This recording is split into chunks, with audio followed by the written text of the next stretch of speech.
Depuis plusieurs siècles maintenant, la plupart des chrétiens ont l'habitude de considérer que la Trinité constitue le cœur de leur religion.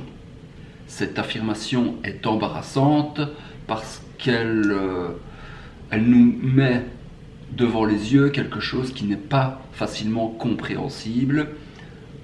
Un Dieu qui est trois personnes, on a l'impression que c'est quelque chose qu'on leur a inculqué dans leur église et qui répètent ça comme des perroquets sans en avoir l'expérience.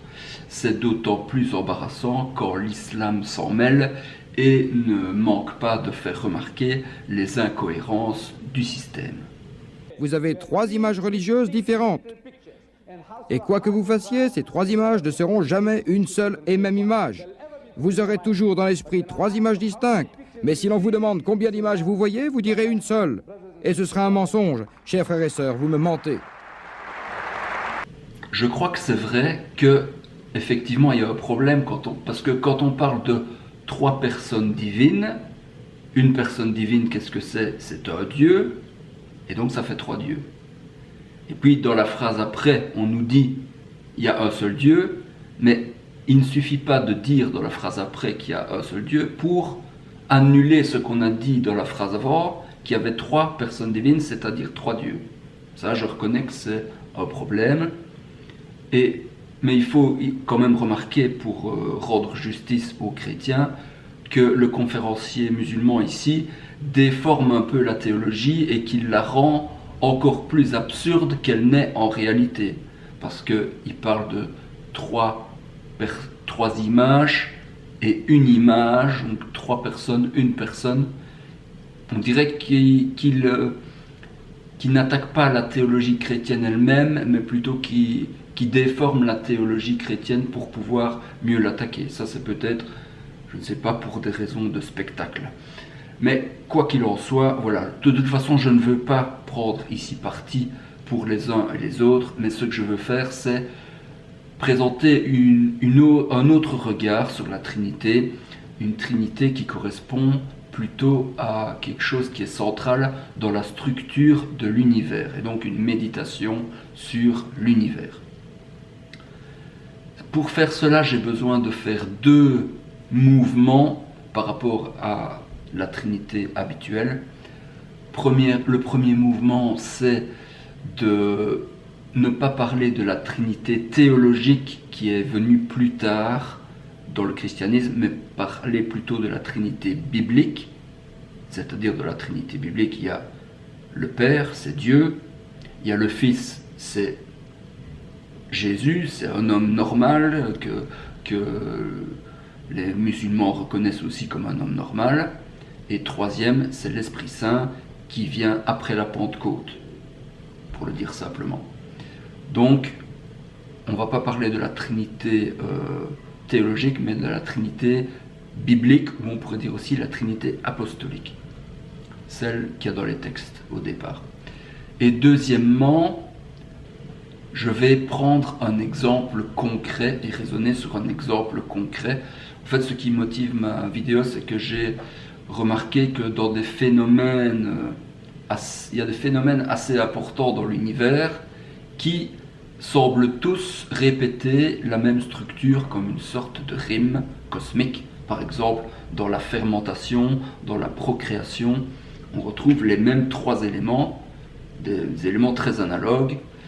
Dans l'homme aussi, dans les œuvres d'art. Et je vais illustrer ici ma trinité terrestre par une œuvre d'art, plus exactement par ce qui se passe dans l'esprit d'un artiste quand il crée quelque chose. C'est une idée que j'ai trouvée dans un livre qui s'appelle The Mind of the Maker de Dorothy Sayers. Je vais un peu résumer, je vais un peu simplifier et peut-être trahir sa pensée, mais c'est dans l'intention d'être pédagogique. Donc, que se passe-t-il quand un artiste crée, par exemple, un livre? Il a une idée, et cette idée se manifeste. Elle se manifeste d'abord dans son cerveau, et puis sur le papier, quand il commence à écrire. Et tous les mots qu'il écrit font partie de cette manifestation de cette idée. Et les mots qu'il écrit sont dépendants de l'idée, parce que tous les mots qu'il va choisir, ou si c'est un peintre, tous les traits de pinceau qu'il va faire, sont le reflet de l'idée qu'il a. En fait, c'est grâce à l'idée qu'il a qu'il va y avoir une orientation de ses choix dans le sens voulu par l'idée. Et donc ça fait penser au Père et au Fils, c'est-à-dire à Dieu et Jésus, parce que dit Jésus? Il dit qui me voit, voit le Père. Donc il se présente comme une manifestation du Père. Il dit aussi, je ne sais pas la phrase exacte, mais c'est quelque chose dans le genre, tout ce que le Père fait, le Fils le fait de même. Donc vous avez, j'espère que vous comprenez l'image d'un objet original qui est reflété dans un autre objet, qui est l'image du premier. Maintenant, pour ce qui concerne l'Esprit Saint, d'abord le mot esprit est un peu problématique, parce qu'en français le mot esprit a pris d'autres sens. On pourrait parler plutôt de souffle. Alors le souffle, Dorothy Sayers dit, dans l'esprit de l'artiste, elle parle de puissance et de signification. C'est-à-dire que quand l'artiste est en train de créer, donc il y a l'idée, il y a l'activité de l'idée, la manifestation, l'expression de l'idée, et troisièmement, il y a la signification que l'œuvre a pour lui et la puissance qui est contenue dans le processus. Alors ça se comprend mieux, je trouve, quand l'œuvre d'art quitte l'artiste et qu'elle est lue par d'autres personnes. Donc nous, par exemple, si nous assistons à un film ou à une pièce de théâtre, à un certain moment, donc on a devant nous l'œuvre, c'est-à-dire le Fils. C'est des choses sensibles, des images, des mots, des intonations, toutes des choses qui se manifestent de façon sensible à nous. Et à mesure que l'œuvre se déploie, on devine l'idée derrière. On devine un peu l'idée derrière. Mais quand l'œuvre a été consommée, c'est-à-dire au théâtre, quand le rideau s'abaisse, ou au cinéma, quand le mot « fin » apparaît à la fin du générique, c'est là qu'on peut toucher au plus près possible l'idée qu'il y avait dans le cerveau du créateur de l'œuvre. Et alors en langage théologique, on dit c'est le Fils qui est remonté vers le Père. Et alors qu'est-ce qui se passe à ce moment-là? C'est l'effusion de l'Esprit Saint, c'est-à-dire la puissance de l'œuvre nous est communiquée, et c'est cette puissance qui va nous nourrir et qui va nous permettre de réaliser d'autres œuvres.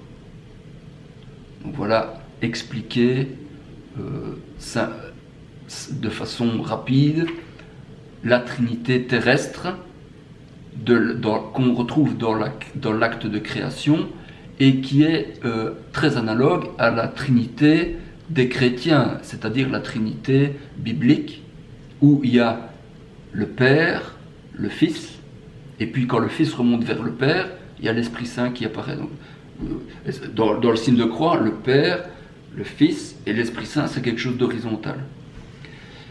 Alors voilà, je suis un peu passionné par cette structure ternaire qu'on retrouve partout, et le plus important, je trouve, que c'est de la retrouver dans l'être humain.